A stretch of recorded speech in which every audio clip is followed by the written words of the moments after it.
Hey friends, it's Rosalind. Welcome back to our gardens and our tiny farm. Today we are going to be working on two fun projects together. We're going to be propagating some lavender, and then we are going to be unboxing a load of perennials that just arrived. So the past few years we have been working on creating perennial cut flower borders that completely surround the annual cut flower garden. Last fall we came in and added in this new border that bumps up to the pathway. And then last winter, we built a greenhouse that sits behind the cut flower garden and added in a little greenhouse garden that surrounds the greenhouse itself. And then this spring, we came in and completely surrounded the annual cut flower garden with a picket fence to kind of separate the perennial borders from the annual cut flower garden. Now that we have those borders done, I want to come in into the annual cut flower garden and start designing that and make it a beautiful space. So lavender that we are propagating and the perennials that just arrived will both be going into the annual cut flower garden that kind of sits in front of the greenhouse. Before we unbox our perennials that just arrived, we're going to be propagating the lavender. Our lavender has just finished its bloom, so that is the perfect time to come in and take your cuttings. This is the planter that we're going to be putting our cuttings in. So most of the time, people will tell you to use a mixture of sand and perlite or a quick draining soil to put your cuttings in. But the only thing I have is an all-purpose potting soil, so that is what we're going to be using. I did spray it with neem oil so we don't have any mites or anything like that in here. So the variety of lavender that we're cutting from is called Provence lavender. Absolutely love this variety. The blooms are a little bit more on the wispy side. So when we go to take our cutting, we want to take a soft cutting from the lavender. Cut about 4 to 6 inches into your plant, and then we will want to remove the bottom half of the leaves. So you want your stem to be more on the green side. Actually, this has a little bit of brown on it, so let's go like that. Just remove those leaves. We have taken 3 cuttings so far. So the next thing that we're going to do is just take some root boost powder. We're going to be adding the powder into this little jar to dip our stems in, because whatever you have left over, you will want to discard. You won't want to save that. So we're just going to roll it around in the powder and then add it directly into our dampened potting soil. And that is all there is to it. We ended up taking about, I think we have 8 cuttings here. So now we are just going to add in a little stick right in the center of the planter and cover it with a plastic bag to trap the humidity inside while these little cuttings grow their roots. And within 3 weeks or so, they should have roots, and hopefully at that time we can transplant them outside into the garden, and we should still have about 4 to 6 weeks left before our first frost. Now we're going to put these inside the garage where they won't get any direct sunlight. And whenever the soil seems a bit dry, we're just going to mist that soil. And that's all the care these should need until they grow their roots.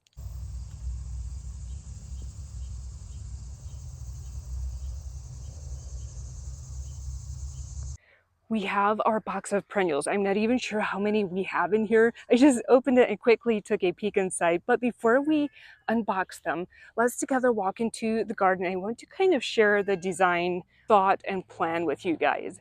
So if we turn this way, all of this used to be like, I would just directly plant all of the annuals into the garden every year.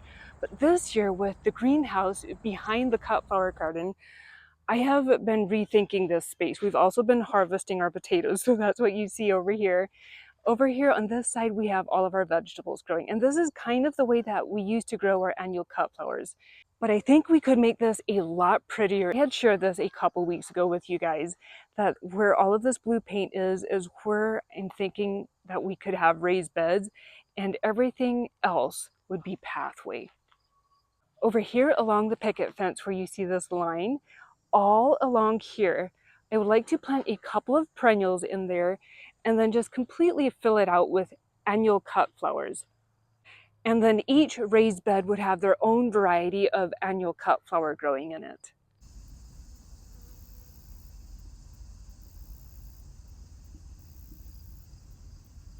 Now that we have this section of the garden planned out a bit more, these are some of the perennials that we're going to be adding in here. A lot of them are for cut flower use, but a couple of them are literally just for visual interest. These are all from Great Garden Plants. They're my favorite online source for plants. Like if I go to the garden center and I can't find particular plants that I really want to have in the garden, I will most often just get them from Great Garden Plants. So this is what we got. These are all quart-sized perennials. So they're a bit on the smaller side. I'm going to take you out into the front cut flower garden after we have looked at these, because last year I planted a couple of quart-sized perennials out there in the front cut flower garden, and they are like, you wouldn't even believe it. They're so big. The first thing we have is 2 evergreens. They look puny right now, but they will grow, I promise they will. I do prefer ordering my perennials in quart-sized containers because they're way more cost effective, and honestly, I feel like they grow quicker than the gallon-sized containers. They have way less shock. So this is Sting Arborvitae. They will grow 15 to 20 feet tall and only 1 to 1.5 feet wide. So we did get 2 of the Sting Arborvitaes. Oh my goodness, they have such amazing texture. But after we've looked at all of the perennials, I will share where everything is going out here in the back cut flower garden.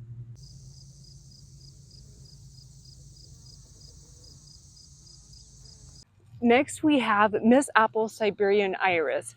So we're going to be using these for cut flower growth, but even after the flowers are done, like just that blue-green leaf texture in the garden is going to be beautiful. Next, we have a magnolia tree. I know it looks very tiny, but I promise these grow so quickly. Last fall, I planted a magnolia by the greenhouse, and it was just like 2 little sticks, and it has grown so much. It flowered this spring. It was beautiful. So this is called, oh, it was Leonard something. Doesn't have the name on it. I'll have to pop the name up on the screen. But I don't mind having a plant be a little bit smaller to begin with, because you spend less on it, and especially if they grow quickly like a magnolia does. Next, we have a grass that I have wanted to add into the garden for a while. This is a prairie native grass, and it's called, oh, that's the name of it. Is it Muhlenbergia? I'm not sure if I'm saying that correctly, but it has these pinkish plumes in late summer and fall, and it's supposed to have beautiful winter interest. Next, we have 2 of the same variety of butterfly bushes. It's called mop top butterfly bush. It has these kind of fountain-like blooms. The blooms are very large. I would love to use them in cut flower arrangements. So this variety is supposed to be more cold tolerant than a lot of other butterfly bushes are.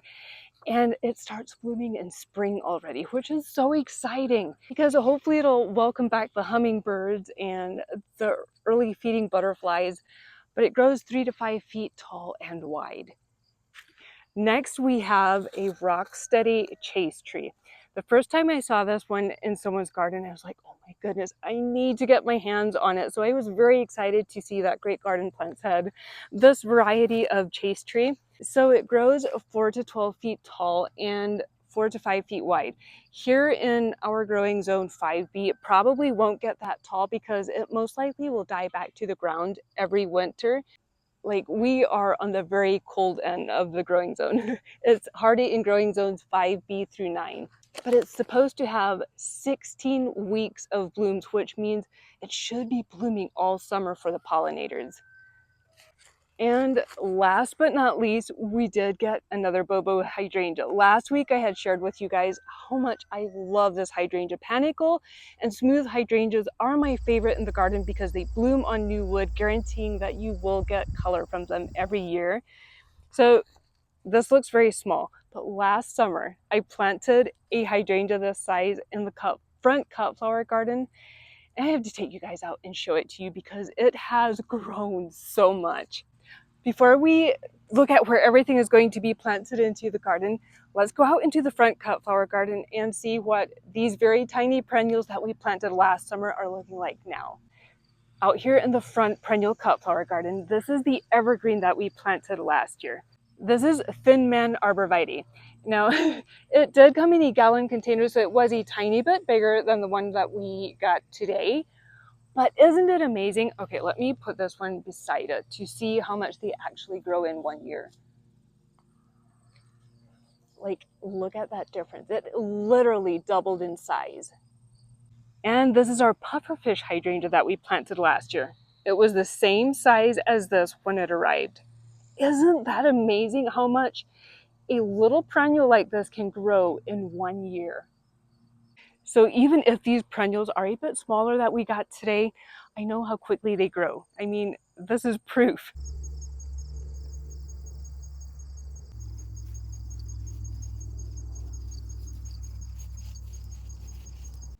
Late August and September is my favorite time to get perennials planted into the garden because everything has matured and you can see where you might have some empty pockets or where you could use a little bit more color in the garden. And your soil is still warm from the summer, but the air is a bit cooler, which is perfect for these perennials to get their roots grown before the winter months start. So this is where we are going to be planting our sting arborvitaes because they will grow 15 feet tall, but only 1 to 1.5 feet wide, one on each side of the entrance into this garden. So it won't hide the greenhouse, but it will just add some visual texture and beauty to kind of enhance the greenhouse.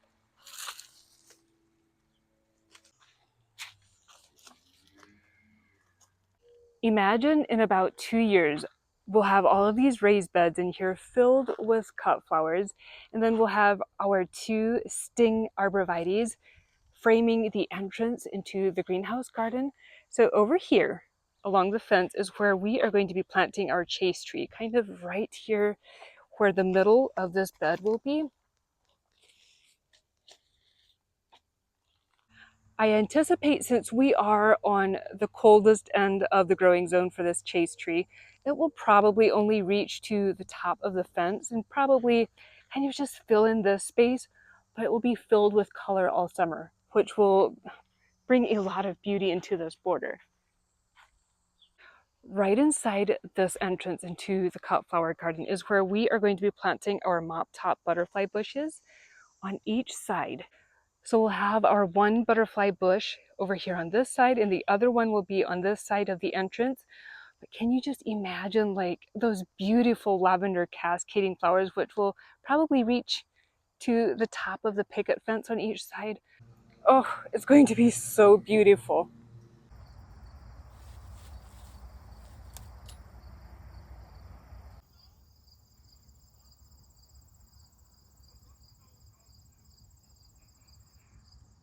On this side, we do have on each side of the entrance into the garden sky pencil holly that we planted just recently, and these will also grow. They will only grow about 1.5 feet wide and about 8 feet tall. So I'm wondering, what do you guys think if we have that pink Muhlenberg grass kind of tucked in front on each side? Don't you think that'll be very pretty and whimsical? The Miss Apple Siberian iris will be flanking the chase tree on each side of the border right inside the picket fence. I think that'll be very pretty. And the magnolia tree, I'm honestly not totally sure where I'm going to be planting that. I just knew that I really wanted to have a pink blooming magnolia tree somewhere in the garden. So I'll share that once I figure out a spot for it. And the Bobo hydrangea is going out into the front cut flower garden.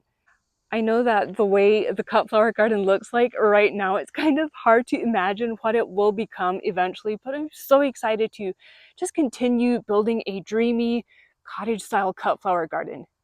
But last year, none of this existed. Like the greenhouse didn't exist. None of these gardens that surround it existed. And if we look at this angle of the garden, like this picket fence didn't exist. The borders of the garden were a lot more narrow.